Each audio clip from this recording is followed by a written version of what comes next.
I want to show you the EBSCO Literary Reference Center. I'm going to click on that one. I have to go back in again with my G number.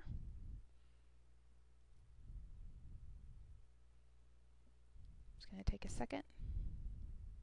This should look familiar to you if you've ever used the Academic Search Complete. This is another EBSCO database. I would go ahead and click on Advanced Search. Now for literary criticism, it does not matter when it has been written. We don't care because we're adding to the academic conversation. These aren't current issues or current events. Boolean phrase is fine. You want to avoid abstracts. Do not quote abstracts. I'll show you what that is in a moment. Do not quote from the abstracts. Literary author's cult identity, we don't care about that. Don't care about, you can leave all of this the way it is if you want. You do want to make sure that you click on, let's see, should say full text here somewhere. You can click on San Jacinto College Library Holdings. That will only bring up things that are available in the San Jacinto College Library. You want to say also search within the full text of the articles. That will help you pull up more. And you can just say Poe and tell Hart. I wouldn't really mess with these if I were you. So we'll click on search.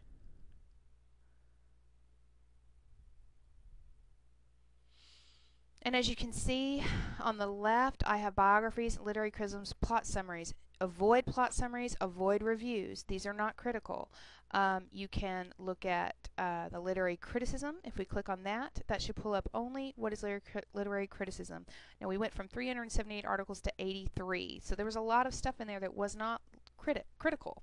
So here we can see, you know, intelligence, genius, or insanity, tracing motifs in Poe's madness tales. You can see that this is HTML full text. This one says PDF full text. These text we can see immediately online, whereas this one, Daniel Hoffman on Time and the Oedipal Struggle in the Story, this one is not available in full text. That means that you cannot see it on the screen. That does not mean that you need to avoid it. We did not click on San Jacinto College Library Holdings. If we had, it would only bring up things that are in full text and or are available in the San Jacinto College Library. So it's not that this article would not be, that we could not get it. It would just take some more steps to do that. So I'm going to click on Intelligence, Genius, or Insanity, Tracing Motifs in Poe's Madness Tales. I can click on the HTML full text, or I can click on the title. It's going to take me to either one. The same thing. When I click on the title, this is taking me to the citation. You will notice that the citation breaks down everything. Who the authors are, the title of the article itself, as well as where it came from. Bloom's Biocritics, Edgar Allan Poe. So that's the name of the source. This is the name of the title of the article.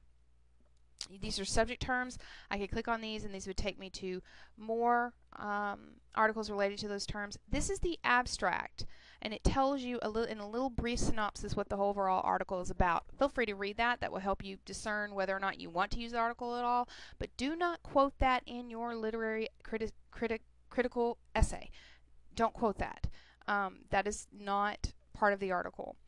So if we scroll down farther, we can see we can see the text of the actual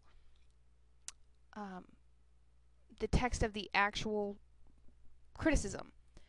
And notice that every time one of the words that I have used in my search terms comes up, it will be italicized and in bold. When you put if you quote this source in your paper, you'll want to lose the italics and the bold, because that's only doing that as part of the search terms. It's not like that in the original. So you'll want to lose that when you quote it, if you quote it.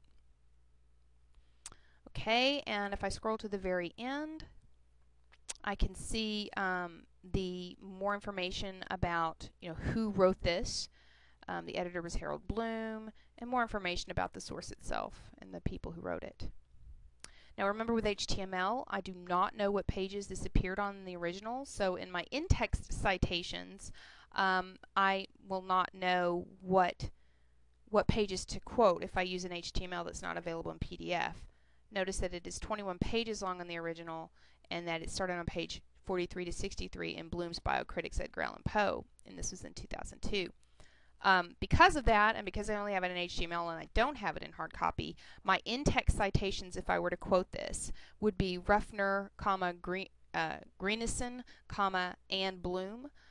And that would be it, because there would be no page numbers, because it's only available in the HTML. Printing it off and then trying to use the page number of the page of the printout would not be sufficient, because everyone's printer settings and paper settings are different, and so you may print it out with 24 pages, whereas someone has their print set very small and they print it out as 10 pages. So to say page 1 for you would be different, page 3 for you would have different text on it than page 3 of someone else's printout.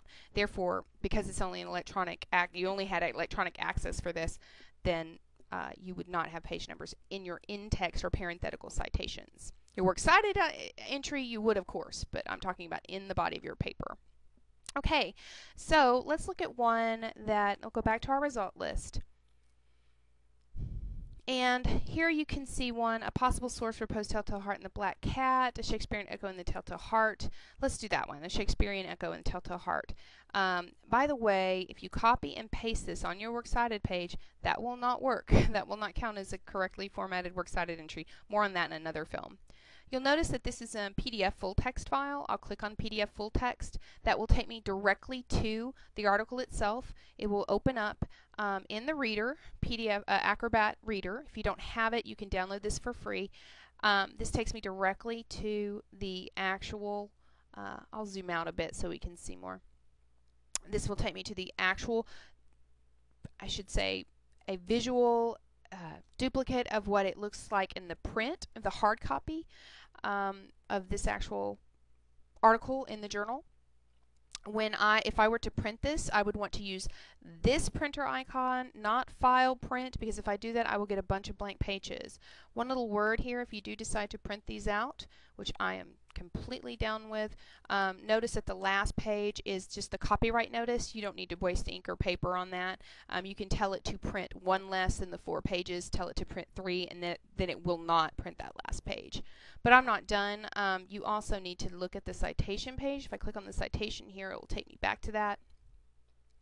And again, this looks like the other one. This is from the database. You can see the name of the article, the name of the critic is the author's name, the name of the source is the name of the journal, November 76, volume 15, issue 3, page 38, and it's 3 pages long.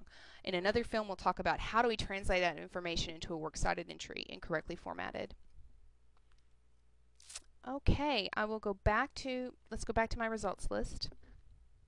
And I want to, again, remind you that anything that says plot summary, do not use that. Anything that says overview, book review, you want literary criticism. Notice that this says plot summary of the Telltale Heart, but it says literary criticism here. I do not want you to use this. Although it says literary criticism, it is probably because of the source it came from, not the article itself. So this is a portion of that book. Therefore, that portion you would not want to quote because it's just a plot summary. We're looking for literary criticism. Okay, and when I am done with this, I can just exit out. Of course, you can create an EBSCO account, save these different, if you don't want to print these out or you don't want to email them to yourself or save them on your flash drive, which you can do. You can go ahead and add them to your folder by creating a free account, and that will stay with you for your entire academic career. So anytime, any library that uses these EBSCO databases, you can sign in with the same ID under your account and have these files saved there.